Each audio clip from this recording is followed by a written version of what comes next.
first album had lots of different aspects to it, different styles. There's drum and bass, and there was electronica, ambient stuff, rock obviously, progressive stuff, all these things, and every song had a different tone to it.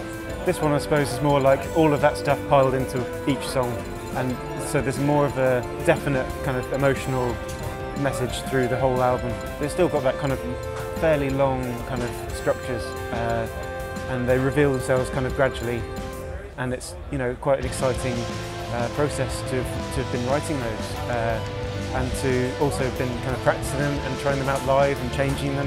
Essentially the tracks were all already there in a certain form which we'd been practicing out live, and once we'd got that ready, it was ready to kind of start again from the bottom up, and it was quite an intensive process, zooming in on very specific details which you're probably not going to notice listening to it, but hopefully what comes out of that is that you can listen to it and you don't get bored after a month. Tony Doogan helped us to record the drums, and we recorded those in Chem 19, a studio in Glasgow, where bands like the Phantom Band have recorded, and bands like Belle Sebastian, and this kind of thing. All the other bits and pieces were recorded in Castle of Doom Studios, which is Mogwai's studio in Glasgow. There's a lot of work done on layers and layers and layers of guitars, and layers and layers and layers of vocals, and we had a lot of strange ideas which kind of got chucked out, and a lot of strange ideas which actually ended up working really well.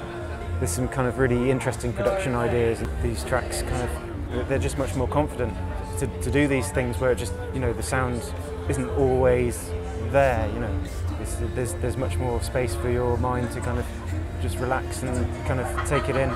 Playing that live, I stopped playing it altogether, and that's one of my favourite times in the set, is when it's just, when I don't have to play anything. Yeah, there's that intensity of concentration that it takes to kind of take in everything that's happening, and then there's that kind of beautiful kind of melody and beautiful kind of chord changes. So this is more organic and more. I mean, it's definitely come from that, and you've got the same sound. It's got this, there's a certain theme that's stayed the same in terms of the sound of the band. It's kind of cathartic and uplifting, and I mean the great thing about Kscope is that we're allowed to. I don't know any other bands on any other labels who are allowed that kind of freedom of expression.